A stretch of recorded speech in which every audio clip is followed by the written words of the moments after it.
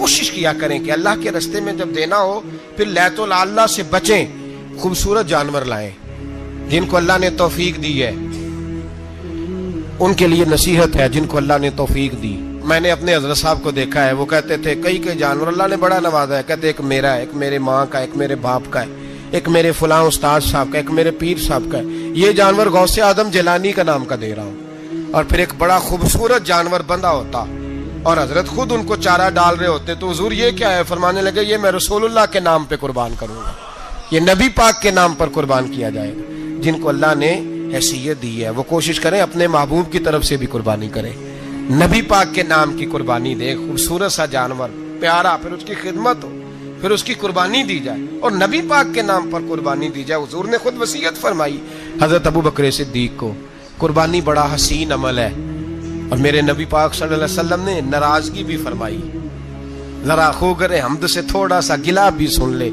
میرے حبیب نے فرمایا جو طاقت کے باوجود قربانی نہ کرے وہ ہماری عیدگاہ میں عید کی نماز پڑھنے نہ آئے، وہ نہ آئے۔ اور یا رسول اللہ جو کرے گا، فرمایا قربانی کے جانور کا خون کا قطرہ بعد میں زمین پہ گرے گا، اللہ اس کے سارے گناہ پہلے معاف فرما دے گا، اللہ اس کے سارے گناہوں کو بخشے گا۔ قربانی کریں، خوبصورت انداز میں کریں، اللہ کی رضا کے لیے۔ بزرگوں نے لکھا ہے 3 حصے کرو گوشت کے، ایک گھر میں رکھو، ایک رشتہ داروں میں بانٹو، پڑوسیوں میں بانٹو، اور تیسرا فقط غریبوں کو دو۔ لیکن میں اکثر یہ سوچتا ہوں کہ ہمارے ہاں قربانی کرتا ہی وہ ہے جن کے گھر میں ہر جمعرات کو چھوٹا گوشت پکتا ہے، اور جن کے گھر میں ہفتے میں 3 دفعہ مرغی کا گوشت پکتا ہے، وہی تو قربانی دینے کے قابل ہوتے ہیں۔ تو وہ بھی اگر قربانی کے بکرے میں سے بھی تیسرا رکھنا چاہیں تو اجازت تو ہے، میں نے کہا سارا رکھنے کی بھی اجازت ہے، لیکن اگر آپ مہربانی کریں، کوشش کریں کہ یار ہم تو سارا سال ہی کھاتے ہیں، اور ہمارے یہاں جو گوشت تقسیم ہوتا ہے نا وہ بھی باری لگی ہوئی ہے، ادھر سے پلیٹ آئی تھی گوشت کی تو ادھر سے بھر کے چلی گئی، بھئی اس نے کی ہے، اس کو بار بار گوشت دینے کا کیا مطلب ہے؟ آپ یہ دیکھیں عزیزوں میں، رشتہ داروں میں، اور میں اگر تھوڑا سا آپ کی توجہ کرانے میں کامیاب ہو جاؤں تو سفید پوش لوگوں کو دیکھیں، کچھ سفید پوش ہیں، سفید پوش جن کے اوپر قرضے ہیں، بیماریوں نے جکڑ لیا ہے، گھر میں بڑے بڑے سخت مریض آ گئے ہیں، سفید پوش پہلے دیا کرتے تھے۔ آپ ان سے پوچھتے ہیں صاحب قربانی، تو بات کو ٹالتے ہیں، وہ کہتے ہیں سوچ رہا ہوں کوئی حصہ ڈال جائے، پردہ پوشی کرتے ہیں، کہتے ہیں کہیں حصہ رکھا ہوا، پردہ پوش۔ اکثر وہ لوگ قربانی نہیں دے پاتے، اکثر دیا کرتے تھے اب نہیں دے پا رہے، کیوں؟ اس لیے کہ مشکلات ایسی آ گئیں۔ ان لوگوں کا خیال کریں، ان کے گھروں تک گوشت پہنچا کے آئیں، ان پر توجہ کریں۔ وہ سفید پوش آدمی کبھی ذکر نہیں کرے گا، کچھ تو ایسے ہیں جو خود پہنچ جاتے ہیں کہ ہمیں گوشت دیا جائے، لیکن کچھ سفید پوش ہیں لا یسألون الناس الحافا، اللہ فرماتے ہیں کچھ لوگ لپٹ لپٹ کے سوال نہیں کرتے، سفید پوشی کا بھرم رکھتے ہیں، کا مزاج نہیں۔ ان کی طرف دیکھیں، اپنے رشتہ داروں کو دیکھیں، خاص کر ان رشتہ داروں کو دیکھیں جن کا آپ کو پتہ ہے کہ غریب ہیں، مجبور ہیں، ان کے گھروں میں گوشت بھیجیں۔